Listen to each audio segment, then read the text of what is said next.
d'allier engagement citoyen et professionnel. Oui, pour moi, ma vie, elle est faite d'engagement citoyen, d'aide et d'entraide.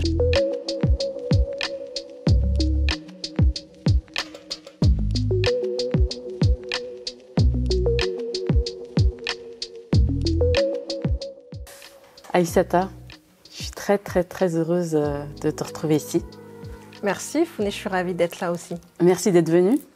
Alors, tu es présidente de l'Association pour la mémoire des tirailleurs sénégalais et l'histoire des tirailleurs sénégalais.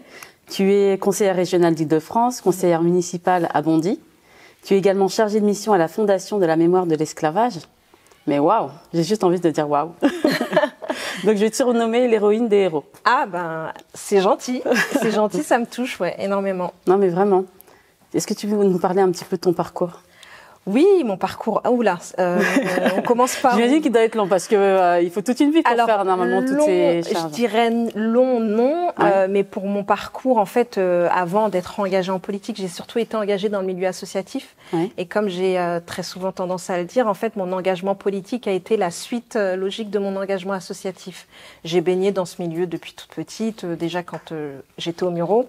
Ma mère était déjà engagée dans le milieu associatif, donc j'ai vraiment baigné dans ce milieu-là.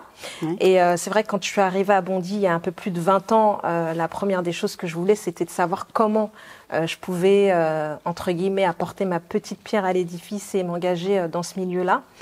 Donc j'ai été engagée au départ dans une association qui avait surtout pour but de promouvoir la culture africaine, ouais. Et de faire tout le travail de transmission, donc autour de l'histoire de la colonisation et évidemment autour de l'histoire des tirailleurs sénégalais. C'est une rencontre avec ces anciens il y a un peu plus maintenant de 10 ans qui a fait que vraiment je me suis engagée dans ce milieu-là. Et quand j'ai commencé notamment à échanger avec les institutions sur les questions de droit, sur les reconnaissances, sur la transmission, je me suis rendu compte que être engagée dans le milieu associatif, c'était bien, mais qu'il me manquait ce petit pas pour pouvoir faire évoluer les choses. Et donc, c'est de là que je décide de m'engager en politique. Enfin, il y a eu plusieurs facteurs. Hein. Le premier facteur... en tout cas, ça a été en 2005, ouais. Quand il y a eu les émeutes en banlieue suite à la mort de Zied et Bouna, ouais. Où je me suis dit, on a beaucoup de gens qui parlent à notre place. Bien sûr. On a le maire de Clichy, Sous-Bois, qui a été excellent et qui a vraiment porté le combat avec d'autres élus. Et là, j'ai envie de parler notamment de Mariam Cissé, qui est maire adjointe à Clichy-Sous-Bois, qui ont porté cette parole, mais j'avais le sentiment qu'on avait plus de personnes qui parlaient à notre place et qu'on n'était pas assez nombreux justement pour notamment parler de la question des quartiers populaires, des banlieues, et de la manière dont on vivait, sans notamment faire de la victimisation, mais de se dire que oui, on vit dans des endroits où c'est difficile, mais on a aussi des personnes qui se battent quotidiennement pour pouvoir s'en sortir. Donc ça a été un premier déclic, mais j'ai pas sauté le pas de m'engager en politique. Et quand tu dis, excuse-moi, à notre place, tu parles des enfants, des jeunes issus de l'immigration? Tout à fait. Je parle des jeunes, enfin, pas forcément que de jeunes issus de l'immigration, surtout des jeunes qui grandissent en quartier populaire. Et on voyait souvent dans les médias des politiques, des militants parfois associatifs qui n'ont jamais mis les pieds dans nos quartiers et qui parlaient à notre place. Et ça m'avait frappé, ça m'avait gêné. Et je me suis dit, pourquoi on donne pas la parole aux personnes qui vivent dans ces quartiers? Donc ça a été un premier déclic. Et le deuxième déclic, ça a été une histoire personnelle que mes parents ont vécu, que j'ai vécu. Ils ont vécu une perquisition illégale à leur domicile à 6h du matin, où on a une quinzaine de policiers qui ont débarqué chez mes parents et qui cherchaient un homme noir, lourdement armé. Et en fait, ils se sont tout simplement trompés de logement. Donc, ils ont défoncé la porte de chez mes parents. Ils ont sorti ma mère de son lit alors qu'elle n'était pas habillée, menotté mon petit frère, malmené mes deux petites sœurs. Et quand vous avez votre mère qui vous appelle à 6h30 du matin pour vous dire ce qu'elle a vécu, ben là, vous avez beaucoup de rage. Et vous vous dites que ça arrive chez nous parce qu'on est en quartier populaire, parce qu'on est noir. Et là, pour moi, il y a clairement eu un acte raciste, dans le sens où, juste avant de défoncer la porte de chez mes parents, ils ont défoncé la porte des voisins, en fait, qui sont d'origine asiatique. Et dès qu'ils ont vu qu'ils n'étaient pas chez des Noirs, ils ne sont même pas entrés, en fait. Ils sont ressortis de l'appartement.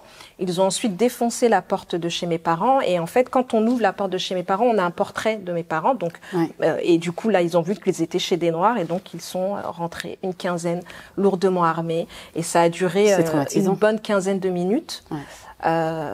Et en fait, au bout de 15 minutes, ils demandent à ma mère les papiers d'identité. Donc, ils se rendent compte qu'ils se sont trompés de logement. Et en fait, ils cherchaient un homme noir, grand et clair de peau, alors que mon petit frère est petit, noir foncé de peau. Donc, ils se rendent compte qu'ils se sont trompés. Et en fait, ils laissent l'appartement dans un état où ça a été extrêmement violent. Ils ont cassé la porte. Et en fait, ils repartent sans un mot d'excuse. Et là, quand ça se passe comme ça, excuse-moi de te couper, quand ça se passe comme ça, est-ce qu'il y a réparation? Est-ce que vous pouvez porter réparation, plainte c'est compliqué parce que donc il arrive cette situation. Donc ma mère m'appelle à 6h30 en pleurs. Elle va à l'ouverture à la mairie, elle est pas reçue comme il faut. Et moi, en fait, quand j'apprends ça, j'ai entre guillemets les armes pour défendre mes parents, ma famille. Donc je rédige tout de suite un communiqué de presse que je balance à un certain nombre de médias. Donc je suis très vite contactée par la presse. Et en plus, je titre mon communiqué, je dis perquisition illégale dans un milieu pas ordinaire. En fait, c'était pour dire que une perquisition comme celle-ci, ça n'arriverait pas dans le 16e arrondissement. Voilà, on va pas se mentir. Donc, je suis contactée très vite par la presse. Je suis contactée aussi par les institutions et notamment le préfet de l'époque, où on est très vite reçu. Donc, nous, on porte plainte. Donc, mes parents portent plainte, mon petit frère porte plainte, mes 2 sœurs portent plainte. Et c'est une plainte qui a été classée sans suite parce que, les erreurs arrivent. Mais c'est surtout, je peux comprendre qu'il puisse y avoir des erreurs, mais ça, la manière dont les choses ont été faites, le mépris qu'il y a eu pour mes parents et pour ma famille et la violence aussi psychologique que ça peut engendrer derrière. Et là, ça a été vraiment un déclic où je me suis dit, j'ai réussi entre guillemets à défendre cette situation à travers la presse. On a été reçus très vite. Et il y a une phrase en fait qui m'a été dite quand on a été reçus à l'époque en mairie où on nous dit, on présente des excuses et surtout on nous dit, nous sommes d'autant plus désolés que ça arrive à une famille comme la vôtre. Et ça, je me suis dit, non, c'est pas possible. C'est pas possible, c'est déplacé. Et bon, là, j'ai décidé de m'engager en politique. D'accord, donc ça a vraiment été ça, cette histoire. Vraiment, ça a été vraiment l'élément déclencheur. L'élément déclencheur. Porter la voix des sans-voix. Tout à fait. En tout cas, à ma petite échelle, parce qu'on est de plus en plus nombreux à être engagés dans le milieu politique avec les aléas que ça comporte et les difficultés que ça comporte. Mais en tout cas, quand on vit pleinement les choses, on est en tout cas plus à même de pouvoir transmettre et défendre nos droits en réalité. C'est clairement ça. Et puis on ne peut pas aussi être constamment dans la victimisation et ne pas s'engager. Alors, je ne critique pas les personnes qui ne s'engagent pas, c'est pas ce que je dis, mais ce que je dis, c'est que si on veut faire évoluer les choses, on doit aussi intégrer les différentes institutions et porter justement cette voix qui parfois n'est pas portée par nous. Désolée que tu aies eu avec ta famille à vivre ça arrive. Le tout, c'est de se relever et d'avancer. Bien sûr. Et tu avances très bien. Merci. Donc, tu es française d'origine sénégalaise. Tout à fait. Et est-ce que ta double culture a été une richesse? Ah oui, clairement, très clairement, parce que du coup, on a été élevé à la double culture, avec la double culture, depuis tout petit. Donc, forcément, je parle le peul, je cuisine tous nos plats. Il paraît que je cuisine bien le tchiboudienne. J'espère que tu le feras. J'ai hâte. Je note et j'ai hâte. Certains pourront te le dire. Et non, en fait, nous, on a été surtout élevés avec les valeurs de respect. Le respect de l'aîné, le respect de l'école, de l'éducation. Mon père était très travailleur. Enfin, là, il est à la retraite, mais en tout cas, il nous a inculqué toutes ces valeurs-là de travail et de respect. Et puis, ma mère, qui elle a été engagée très tôt aussi dans le milieu associatif, m'a enseigné le partage, la transmission, l'aide, l'entraide. Et ça, c'est des valeurs qu'ils ont eues au Sénégal dans leur vie. Quand elle est arrivée en France, d'ailleurs, c'était une des seules qui parlait français et qui, du coup, a pu accompagner beaucoup de mamans, notamment dans le cadre de cours de français. Elle donnait des cours d'alphabétisation aux mamans pour qu'elles puissent au moins lire les mots dans les carnets de liaison ou les bulletins scolaires. Donc, tous les mardis et jeudi, elle donnait des cours aux mamans du quartier. Et puis, les soirs, elle faisait tout ce qui était aide aux devoirs. Et elle le faisait vraiment de manière bénévole. Donc, quand on parle de Madame Sec au Muro, tout le monde la connaît parce que c'est une femme qui a beaucoup donné. Et ça, c'est des valeurs qu'elle a eues en tant que jeune femme Peul et qu'elle nous a transmises aussi. Merci. Donc tu as vécu au Muro. Est-ce que tu as toujours des attaches là-bas? Oui, toujours, parce que mes parents y vivent toujours. Ouais. 2 de mes frères aussi y vivent toujours, donc j'y vais régulièrement. Même si j'ai quitté les Mureaux il y a 20 ans, ouais. J'étais toute jeune, à 21 ans, j'y suis au moins un week-end sur 2, oui.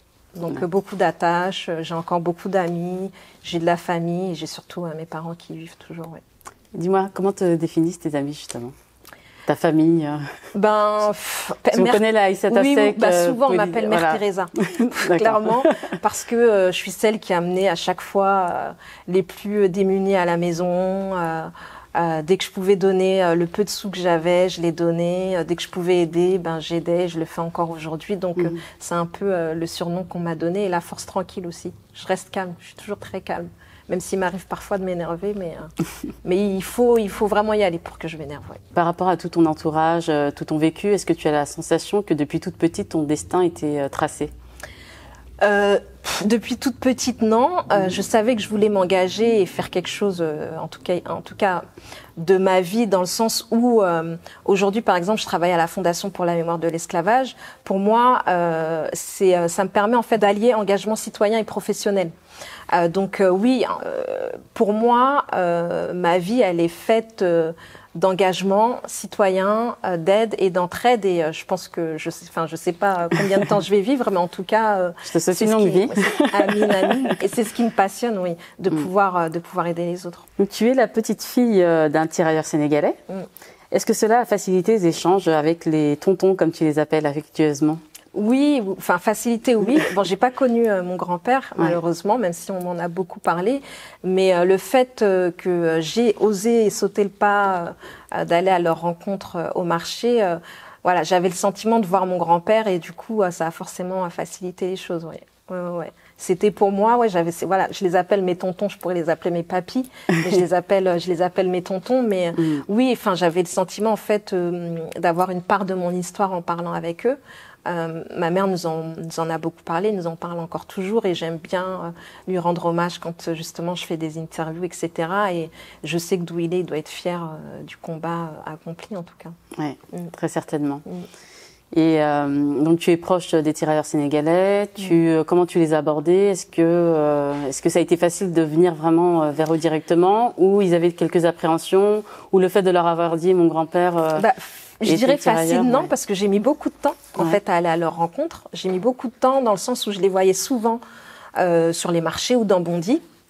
Et parfois, je les avais repérés parce qu'ils avaient leur médaille sur eux, donc je savais qu'ils étaient tirailleurs. Et j'ai mis au moins quelques mois avant d'aller leur parler. Et quand je suis allée leur parler une première fois, j'ai reçu un accueil très sympa.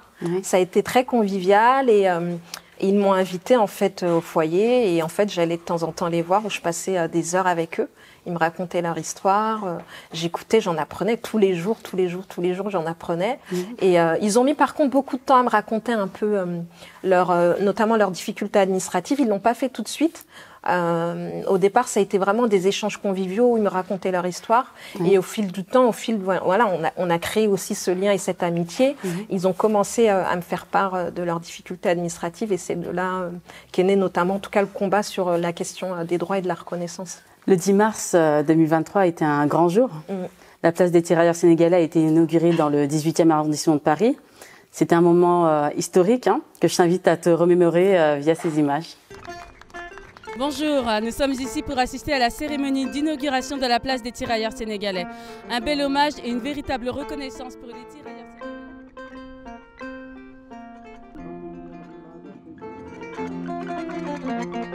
Merci d'être là, c'est un honneur de vous voir et de pouvoir vous dire merci.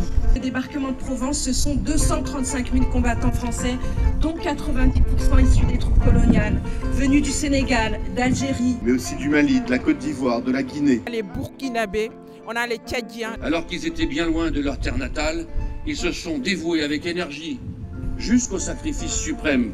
Si vous êtes là et que vous tenez le micro, c'est qu'il y a une histoire que vous véhiculez. Ce n'est pas toujours qu'on le retrouve dans les cérémonies. Parce que si vous n'avez pas bien travaillé, vous ne serez pas là. Donc pour nous, c'est une satisfaction morale de trouver nos filles africaines ici. Le témoignage de M. Yoro Yao, à la limite j'avais les larmes aux yeux, quoi. Les Sénégalais, les Français sont liés par Dieu, et nous resterons tous français, tout le temps français. Merci beaucoup. C'est bien de reconnaître les choses et de faire en sorte que la mémoire se perpétue. Je pense aussi aux heures sanglantes de décembre 1944 dans le camp de Thiaroye, lorsque les autorités françaises vont exécuter des dizaines de tirailleurs qui réclamaient le versement de leur solde. Aujourd'hui, avoir une place comme celle-ci, c'est un juste retour des choses au regard des combats que nos anciens ont menés et on va continuer à les honorer donc, dans l'espace public. Merci beaucoup. Et voilà, de belles images. Vraiment, c'était un moment très très fort. Qu'est-ce que cela représente pour toi ? Beaucoup de choses. C'était un beau moment, c'était émouvant. Et en fait, ce qui m'a le plus touchée dans cette inauguration, c'est qu'on ait eu 4 anciens tirailleurs qui ont pu y assister. Ouais. Et ça, c'était beau, c'était magnifique. Le discours de Yoro Diaw était juste à tomber par terre tellement il l'a fait de manière simple et en toute humilité, comme il sait bien le faire et comme il a l'habitude de le faire. Et le fait qu'ils puissent voir cela de leur vivant, ça a été pour moi un moment extrêmement touchant. Oui. Oui, très fort, une très très belle reconnaissance. Oui, tout à fait, une belle reconnaissance à Paris. Ouais. On espère qu'on ait ce type de reconnaissance un peu partout en France, hein, même si on a déjà un certain nombre de places des tirailleurs africains, tirailleurs sénégalais, beaucoup de places, beaucoup de stèles aussi. Ouais. Mais l'idée, c'est que les maires se saisissent vraiment de ce qui a été fait à Paris et qu'on le fasse partout.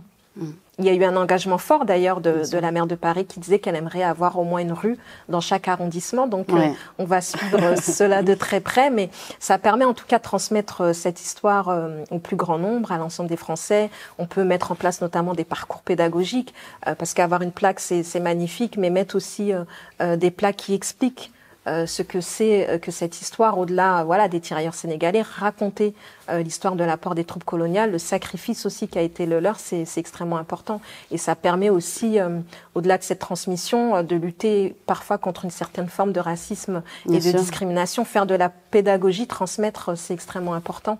Et c'est l'enjeu, en tout cas, de notre association. C'est l'enjeu qui doit être aussi de l'État, du ministère de l'Éducation nationale.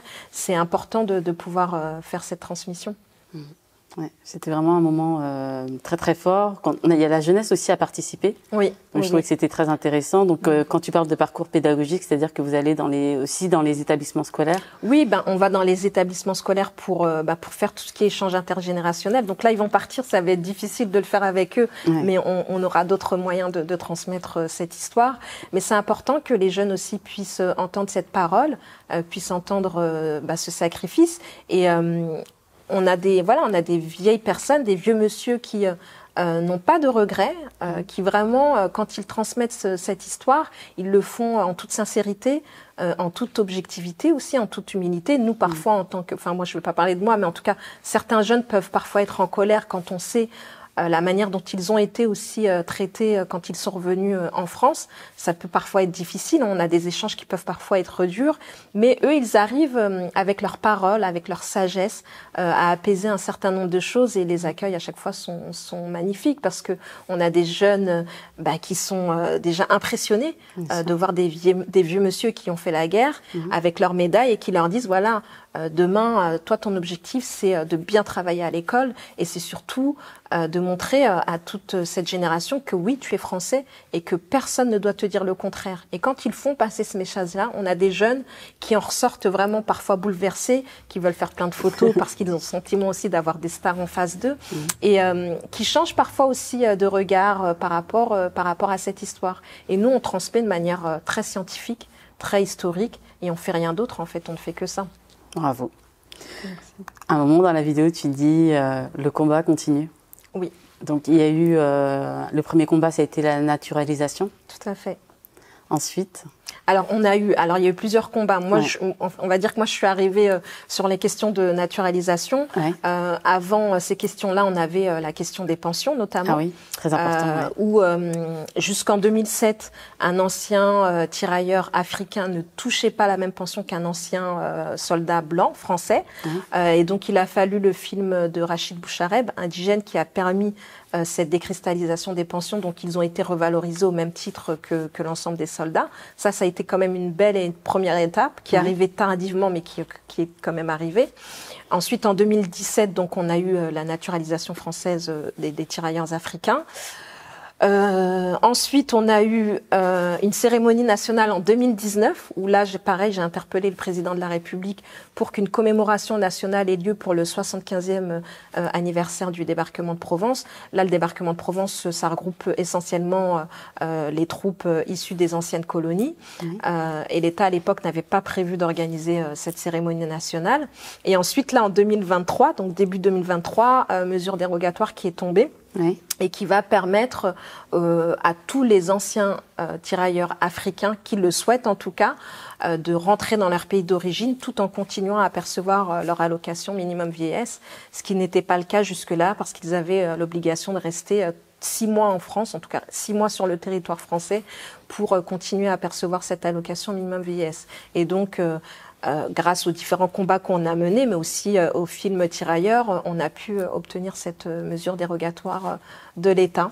Donc ils vont pouvoir rentrer la fin avril tranquillement dans leur pays d'origine. Ouais, donc ça, c'est important. J'allais en venir sur le film Tirailleurs, puisqu'il est arrivé, l'inauguration est arrivée en marge donc, de ce film, qui a d'ailleurs dépassé le 1 million de téléspectateurs. Est-ce que tu penses que ce film est fidèle à la mémoire des tirailleurs? Oui, alors c'est un film, ça reste une fiction, mais évidemment elle est fidèle à la mémoire des tirailleurs parce que sur le volet historique et scientifique, en tout cas, ils ne sont pas sortis de ce contexte-là et ils ont travaillé notamment avec des historiens. Mathieu a travaillé avec des historiens pour ne pas dénaturer l'histoire. Après, évidemment, on est dans une fiction, donc on peut critiquer un certain nombre de choses. Moi, personnellement, je trouve que c'est un bel outil pédagogique. Je trouve que c'est un film magnifique qui va être utilisé par les enseignants et notamment, il y a un dossier pédagogique qui a été fait à l'issue de ce film et qui a eu un bel écho et un beau regard de la part des enseignants en histoire. Donc, c'est important et c'est un film qui va vivre longtemps en réalité parce que il questionne sur beaucoup de sujets. Il questionne sur l'histoire, bien évidemment, des tirailleurs, mais il questionne aussi sur les sujets contemporains, nos sujets aujourd'hui et notamment sur les questions de racisme et de discrimination. Et c'est important aujourd'hui d'avoir un film comme celui-ci. On a beaucoup de livres qui parlent de ces sujets et passer par cette transmission à travers l'art permet bien évidemment aux enseignants, mais pas que, en tout cas, de pouvoir transmettre cette histoire. Donc, l'art et la culture, en tout cas, sont des leviers importants et nécessaires pour transmettre tout cela. Très, très important. C'est important. Et sur les questions de combat, parce qu'on parle de tirailleurs, donc nous, en tout cas, en tant qu'association, on va continuer, bien évidemment, tout ce travail de mémoire. Et en tout cas, le dernier sujet, et le Graal, je dirais, qui serait bien pour nous, c'est qu'on puisse faire entrer au Panthéon un ancien tirailleur africain. Ça, c'est le prochain combat. C'est en cours. C'est en cours. C'est en cours. Je l'ai évoqué dans plusieurs émissions. On en a parlé avec le président de la République récemment. Et c'est ce qu'on souhaiterait, oui. Ouais. Mais justement, donc récemment, tu en as parlé avec le président de la République. Ce n'est pas rien. Tu es quelqu'un de très importante. Et donc, tu as été reçue avec les tirailleurs sénégalais avant leur retour au pays. Est-ce que tu peux nous en dire plus sur l'objectif de cette rencontre? Oui, l'objectif, en fait, c'est une demande que j'avais faite depuis un certain temps. En fait, cette demande, elle émane depuis maintenant un peu, on va dire 2 ans, où je voulais échanger en fait avec lui et je voulais qu'il rencontre les tirailleurs justement pour qu'il leur explique leur situation administrative et notamment la question du retour au pays. Donc le rendez-vous ne s'est pas fait, mais en tout cas, j'ai été en contact et en relation étroite avec son cabinet et ensuite, quand la mesure dérogatoire est tombée, j'ai insisté lourdement, on peut le dire, pour qu'ils puissent les recevoir avant de partir. Et ça a été un échange très convivial, informel, où eux, les anciens tirailleurs ont remercié le président de la République, mais c'est surtout lui qui les a remerciés pour les combats et pour leurs sacrifices. Et il a voulu le faire avant qu'ils puissent rentrer définitivement dans leur pays d'origine. Donc ça a été un moment, 1 heure d'échange où ils ont pu s'exprimer librement.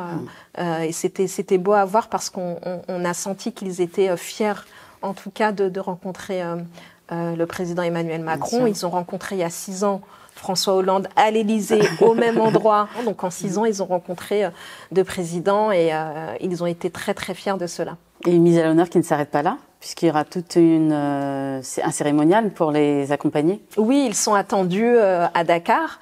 Donc il va y avoir un premier accueil républicain par l'État français, entre guillemets, à l'ambassade de France, où l'ambassadeur donc va organiser une cérémonie pour les accueillir, et on va avoir surtout un accueil républicain sénégalais, avec la ministre des Affaires étrangères Aïssata Tall. Ils vont rencontrer aussi le président de la République, et l'idée c'est vraiment de les mettre à l'honneur, et là la boucle sera bouclée. Donc après, c'est terminé en dehors de la reconnaissance au niveau du Panthéon. Alors en tout cas, c'est terminé pour eux. Oui, pour eux. C'est-à-dire qu'ils vont être tranquilles, mais non, nous on n'a pas fini. Moi, j'ai pas fini. Hein. On a encore pas mal de choses à faire. Dis-nous un peu tout ce que tu vas faire avec l'association que tu as créée et dont tu es la présidente. Alors là, l'objectif donc avec cette association, maintenant qu'on a terminé le volet entre guillemets reconnaissance et droit, c'est tout le volet transmission. Donc parcours pédagogique en France, mais pas que, en Afrique aussi, et c'est de mettre en place toute une activité avec les jeunes, pour les jeunes, et avec aussi les citoyens qui veulent en savoir un peu plus. Donc on va sillonner la France et on va aller à Dakar. Et le prochain voyage qui est prévu, on le souhaite, ce serait pour décembre notamment, où on va faire tout un parcours. En fait, ce qu'il faut savoir, c'est que les tirailleurs africains ont été mobilisés un peu partout en France, donc du nord au sud. Ils ont été beaucoup mobilisés, notamment sur le chemin des Dames. Il y a aussi eu du côté de Lyon le massacre de Chasselet. On a beaucoup de tirailleurs qui sont passés du côté de Rouen, en Normandie, où là aussi on a eu beaucoup de massacres.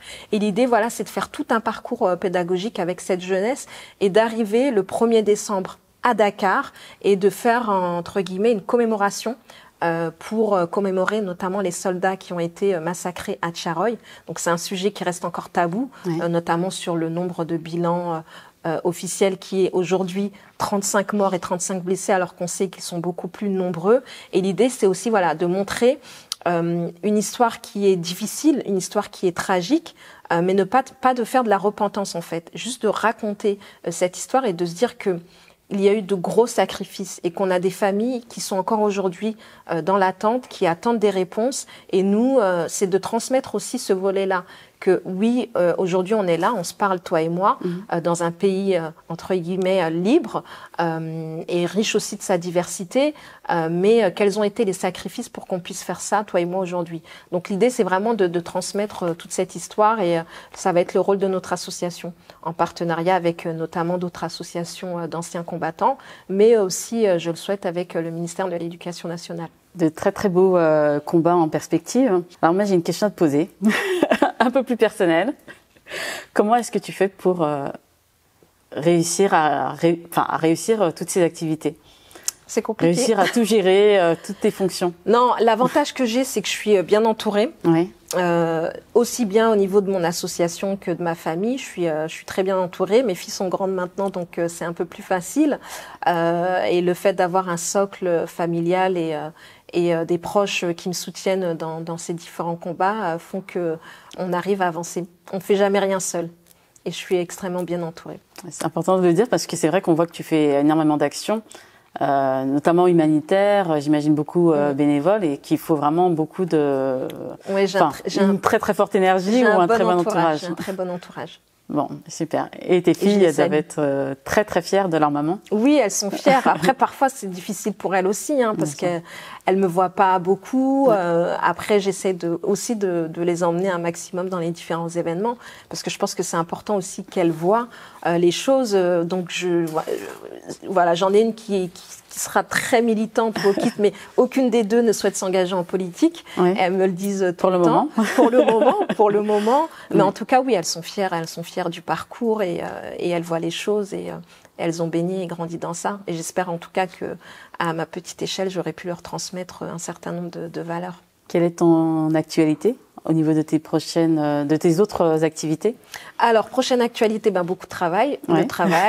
Le retour des tirailleurs en avril prochain et les élections sénatoriales en septembre prochain. Donc, je me présente aux élections sénatoriales. Super, on te souhaite plein de réussites et succès pour ces fonctions que tu vas occuper avec brio. Je l'espère. J'imagine. Je l'espère. Donc, qu'est-ce qu'on peut te souhaiter pour l'avenir, pour la suite? Toujours plein d'engagement, moins de combats, parce que dire qu'il y a beaucoup de combats, ça veut dire qu'on a encore un problème. Mais en tout cas, beaucoup d'engagement et la santé surtout. D'accord. Nous, on te souhaite le meilleur. Merci. Vraiment plein de bonnes choses. J'ai été ravie vraiment de ces échanges et de pouvoir les partager avec les téléspectateurs, les personnes qui nous suivent. Merci à toi. Merci. Et quel serait ton dernier mot pour la jeunesse, pour tout le monde, pour que... Force et courage. Ouais. Force et courage. Ne jamais rien lâcher. Mon leitmotiv. Ouais. La détermination, c'est ce qui caractérise.